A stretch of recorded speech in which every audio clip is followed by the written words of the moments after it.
O avião mais perigoso já construído não foi derrubado por um inimigo.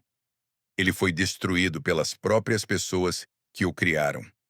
No final dos anos 50, a Força Aérea dos Estados Unidos tinha um avião tão rápido, tão alto e tão à frente de tudo o que existia no céu, que os engenheiros que o construíram começaram a perder o sono.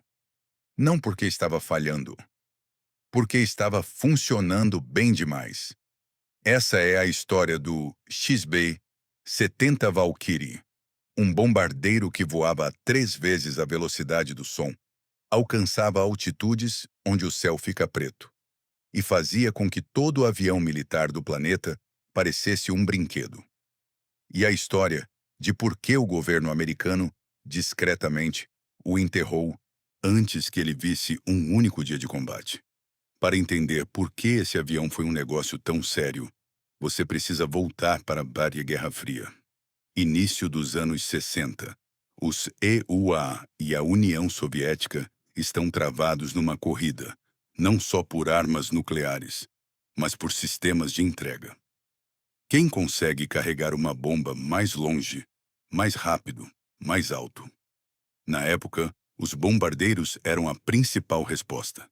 Mísseis balísticos intercontinentais existiam, mas não eram totalmente confiáveis ainda. Se você quisesse lançar uma bomba nuclear em Moscou, ainda precisava de um piloto numa cabine para chegar lá. O problema era simples.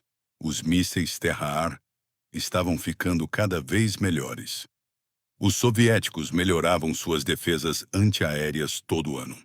E os bombardeiros americanos existentes, como o B-52, por melhores que fossem, voavam em velocidades subsônicas a altitudes médias. Isso os tornava cada vez mais vulneráveis. Alguém precisava construir algo que os mísseis não conseguissem alcançar. A North American Aviation recebeu o contrato em 1957. O objetivo era claro: construir um bombardeiro estratégico que pudesse escapar de tudo que os soviéticos jogassem contra ele. E as especificações eram quase loucas. Ele tinha que voar a Mach 3. Isso é 3 vezes a velocidade do som. Cerca de 3.200 km por hora.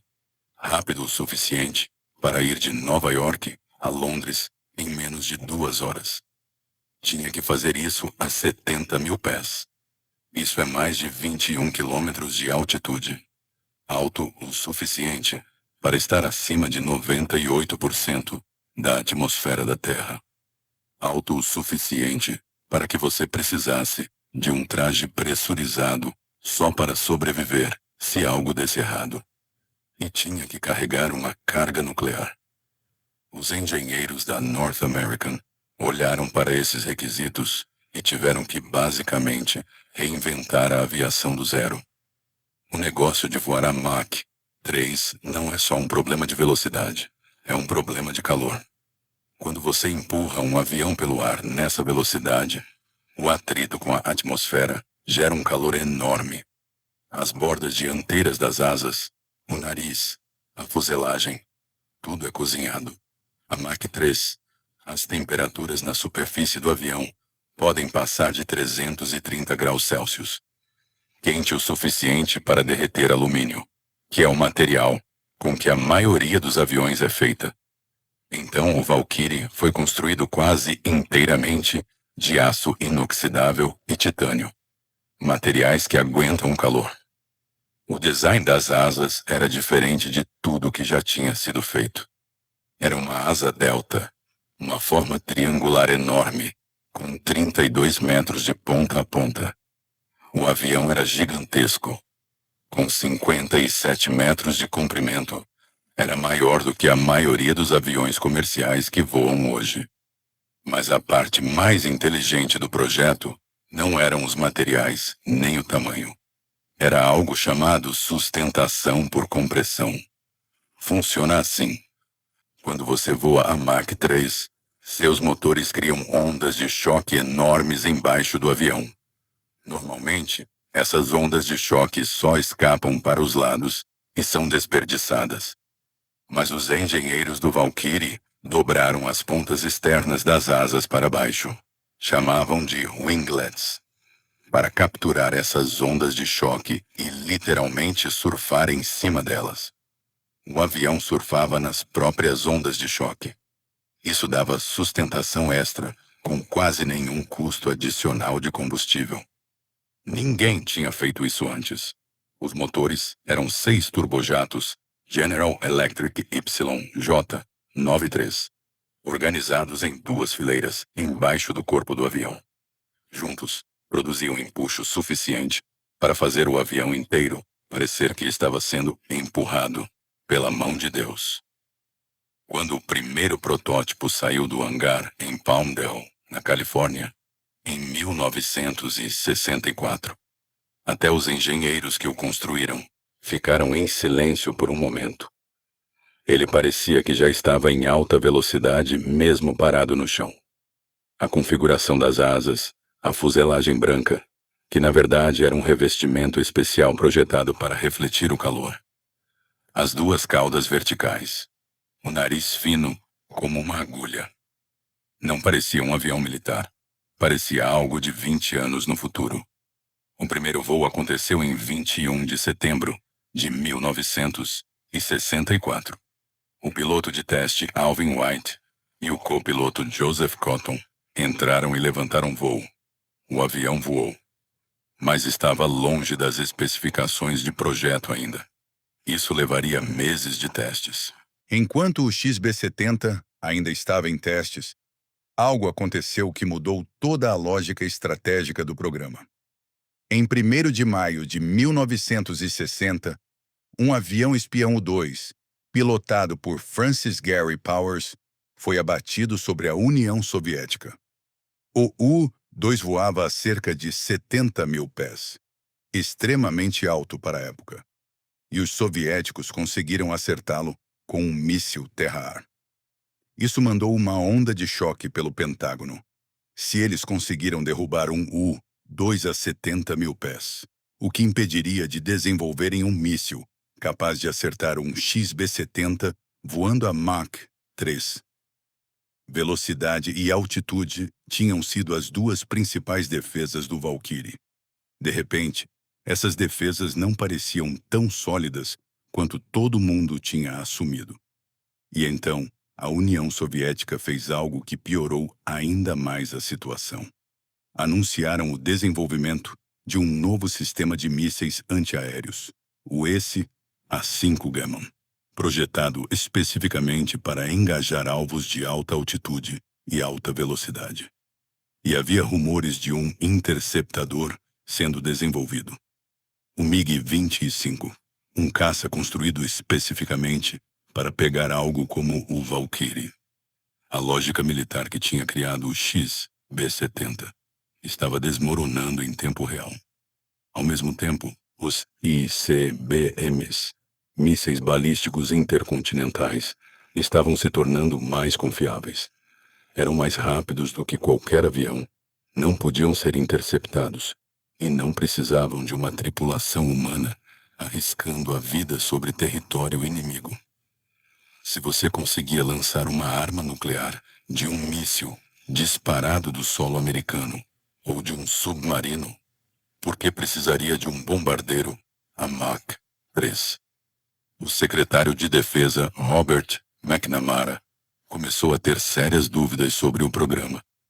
O custo era astronômico. Cada avião estava custando algo em torno de 750 milhões de dólares em valores de hoje por unidade. E o argumento estratégico estava ficando cada vez mais difícil de defender. A Força Aérea lutou para manter o programa vivo. Argumentavam que ainda tinha valor como avião de reconhecimento, como plataforma de testes supersônicos, como base para a tecnologia futura. Mas então, em 8 de junho de 1966, algo aconteceu que ninguém conseguiu contornar. O segundo protótipo do XB-70, designado a V2, estava em um voo de divulgação sobre o deserto de Mojave. Voava em formação com vários outros aviões para um ensaio fotográfico organizado pela General Electric. Um F-104 Starfighter da NASA, 4 outros jatos e o Valkyrie, todos voando juntos em formação fechada. O F-104, pilotado por Joe Walker, se aproximou demais do Valkyrie. Os vórtices de ponta de asa, o ar turbulento giratório que sai da traseira de qualquer avião em voo, da enorme asa delta do X-B-70, pegaram o F-104 menor e o viraram violentamente. O F-104 colidiu com as duas caudas verticais do Valkyrie, arrancando-as. O F-104 explodiu. Joe Walker morreu na hora. O X-B-70, agora sem caudas, continuou voando por mais alguns segundos, aparentemente bem. Então começou a rolar. Carl Cross, o copiloto, não conseguiu ejetar a tempo. Alvin White, o piloto, conseguiu ejetar, mas ficou gravemente ferido. O segundo protótipo se espatifou no chão do deserto. Um dos únicos 2 XB-70 já construídos havia acabado. O acidente não foi causado por uma falha de projeto no Valkyrie. Foi um erro de pilotagem em formação. Mas o simbolismo foi devastador. O programa já estava em suporte de vida. Isso o empurrou para o fim. O Congresso cortou o financiamento. O programa oficialmente encerrou com o avião, sendo usado apenas como aeronave de pesquisa. O único XB-70 sobrevivente, a V-1, fez seu último voo em 4 de fevereiro de 1969, entregando-se ao Museu Nacional da Força Aérea dos Estados Unidos em Dayton, Ohio, onde está até hoje. Um avião que nunca lançou uma única bomba, nunca voou uma única missão de combate, nunca fez a única coisa para que foi realmente construído. Então, por que o XB-70 Valkyrie ainda importa?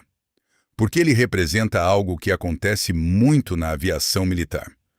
Você investe bilhões de dólares, milhares de horas de trabalho e algumas das mentes de engenharia mais brilhantes de uma geração numa máquina. E quando ela está pronta, o mundo já seguiu em frente. A ameaça mudou, a tecnologia mudou, a estratégia mudou. O Valkyrie era a resposta certa para uma pergunta que ninguém estava mais fazendo. Mas não foi em vão. Os dados coletados nos voos do X-B-70 alimentaram diretamente programas de aeronaves futuras. A pesquisa sobre voo, a Mach 3, sustentação por compressão, materiais de alta temperatura, tudo isso chegou a aviões posteriores. Você consegue traçar uma linha direta do Valkyrie para o SR-71 Blackbird, para o bombardeiro B-1, para pesquisas supersônicas modernas que acontecem hoje. E tem outra lição aqui. Os engenheiros e oficiais que encerraram o programa não estavam errados em fazer isso. O ambiente estratégico tinha genuinamente mudado. Os mísseis eram reais. O custo era real. A decisão, por mais dolorosa que fosse, fazia sentido lógico. Mas significa que perdemos algo que provavelmente nunca veremos de novo. Um bombardeiro estratégico capaz de voar a Mach 3.